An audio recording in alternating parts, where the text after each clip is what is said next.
Hey, thank you. Welcome to People of Interest. Once more, I am Mahatma Lucy and I am with Hi guys, I am Lucinda Tomeka, that is. Yeah, so on the show, we're just going to try get some interesting people in here, as the name might suggest, talk to them about what they're up to, their ambitions, aspirations. We got some cool ideas going forward. Actually, I wanted to tell you this earlier, but one of my friends stayed in the same hotel as Cristiano Ronaldo in Europe. This guy's just been traveling around Europe, just living his best life. So I want to get people like that. How recent is that?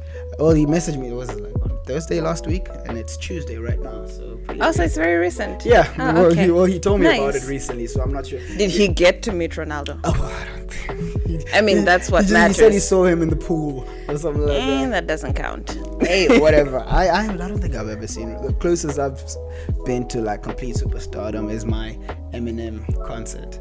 I've paid for one concert in my life, and that was Eminem. How close were you? Oh no, I wasn't like all the way back. I wasn't right at the front. Some of my friends were right at the front, but I had 700 rand. That's calling me. I had 700 rand in my bank account, and it was, I think the concert was on the 12th of February. That was in South Africa. This was in Cape Town, yeah. You didn't attend the Beyonce show? No, I didn't go to Beyonce. I didn't go to Lil Wayne, Rick Ross, Kendrick. I had Kendrick Lamar tickets, but I had to go to class. My class was in Stellenbosch, which is 45 minutes away from Cape Town. So I sold them. I was at a nightclub, so I'm like, hey, anyone want Kendrick Lamar tickets tomorrow? That's just disappointing. Yeah, so I went to Eminem, and I had 700 rand, and a ticket was 650.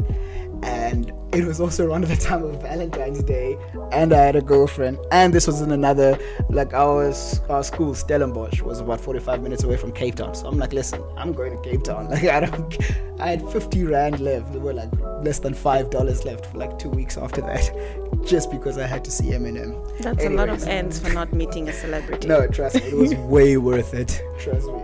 Yeah, so we're going to be talking with interesting people, hopefully very soon via Zoom and all that stuff. But for today, I wanted to get to know you a bit more.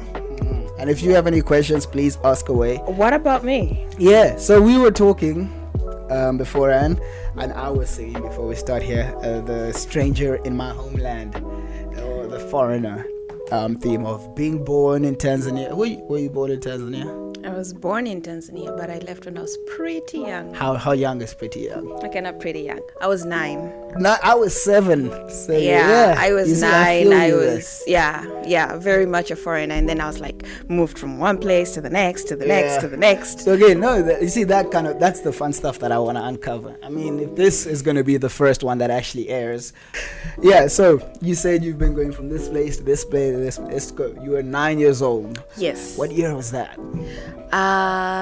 Wait, why would you want me to reveal my age? No, I'm not revealing my age. You nearly did. You just know that I was 9 years old. Okay. I have lived outside my country for pretty much all my life. 12 years. Until very recently when I got back. Okay, so where was your first destination outside? First destination was Botswana, right. Gaborone, and then... How long did you live there for? We were in Gaborone for 6 years. But of the 6 years, I was sent to boarding school. In Botswana? No, in Zimbabwe. So you're Tanzanian in Botswana, sent to boarding school in Zimbabwe. Yeah. So going home is going to Botswana. Yes, pretty much. That sounds like a nightmare. That was actually a nightmare. My parents always had to fight with us to get us out of bed, and we'd always leave home the journey to Zim, because it was always by road. Right. So we'd always leave the house at 2 a.m.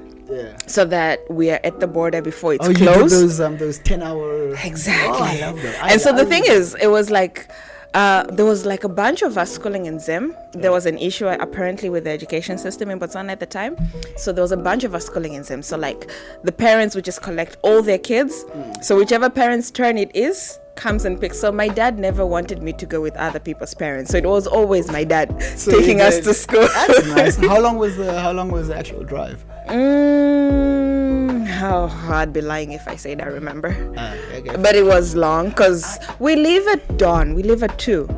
At 2? Yeah, and then we cross the border in Francistown. I hope I remember correctly. But we'd cross the border in Francistown at late afternoon hours. Right. And then we drive from Francistown. So my first school was in Bulawayo. All right. And that wasn't a very long trip because once we crossed the border, we'd still make it to school before lockdown, like by curfew, basically. All right. Yes, and then my next school. Wait. What do you mean by curfew? Boarding schools, like you have curfew to be in so you make it like that evening? Yes, yes, that enough. same evening after we crossed the border. And then my second school, so I was in that school for 1 term. Right. And then I kind of threw a tantrum because I hated the place, and being a daddy's girl really pays off. Yeah. Yeah, so dad was like, okay, we're going to find you a new school. Yeah. Then they found us the second school in Zim. So the first school was Ndebele school. Right. Yes. Then the second one was Shona. Okay. Yeah, so like it was deep in the Shona lands. That was far. That was a 2-day trip. Like we'd leave Botswana this day and then we'd have to rest and then start off the next day. Right. Yeah. Then I finished my grade 7 there, and then I was moved to another district in Zimbabwe for Form 1. So what was the Zimbabwe angle? Was one of your parents working there, or no, they just heard? You've got schools no, in Zimbabwe? it was a phase, I think, because like there was that wave where everybody wants to send their kids to Zimbabwe because there was this thing about Zimbabwean education being really, really good and whatnot. And was that the case you found? I was in primary school. I didn't know any of this stuff. Yeah, fair enough. Wait, so you stayed there throughout your whole, finished grade 7? So I was there grade 6. Right. Grade 6 and 7, and then Form 1 as well. Okay. Yeah, then they call it Form 1 there. Yes, they do. And then is it only South Africa that just goes uses back? grade? Yeah. No, Namibia as well. Namibia. Yeah. So Botswana and Zim, they go with Form. But then the system is pretty much still the same in Botswana as South Africa, in that you end in Form 5, which is basically grade 12. Matric. Yes. Okay. So then Form 2, I was moved back to Botswana. Okay. So I finished in a Setswana medium. So like I was in English medium schools all this time. And then for some reason, my parents decided I was too spoiled. So they sent me to a government school in Botswana. Yeah, like live with you for long enough. You know what? They sent me to a government school. Yeah, so they're like, yeah, you need to get beaten at school because like the other schools, like you get written notices, and I did plenty of crazy stuff. Yeah, wait, so no, we're not getting into that.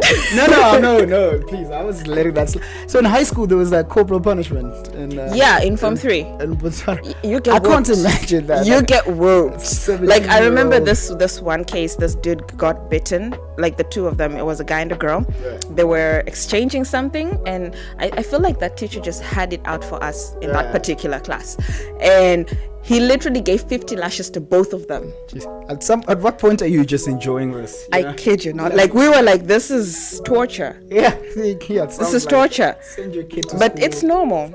I got bitten once, like really, really bad, and my mother just came and threw a fit, like, you're not gonna hit my child. Yeah, that's what happens with the black countries. Like South Africa, try that. Just try. Like it's a outrage. It's a complete outrage to even suggest. You can't. What? How do you beat your kids?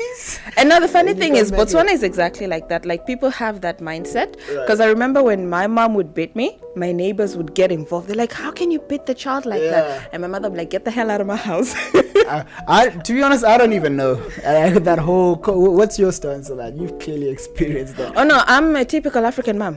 I beat my kid. I mean, sure. I mean, like a child, sure. I beat my kids. I don't play around. I can imagine. There's only so much you can do with words to a child, as long as it's not even. I feel like kids. They get if you enable them too much, they get to that point where they're like, mom doesn't beat. Mom is softy. Yeah. So you need that one moment where you just.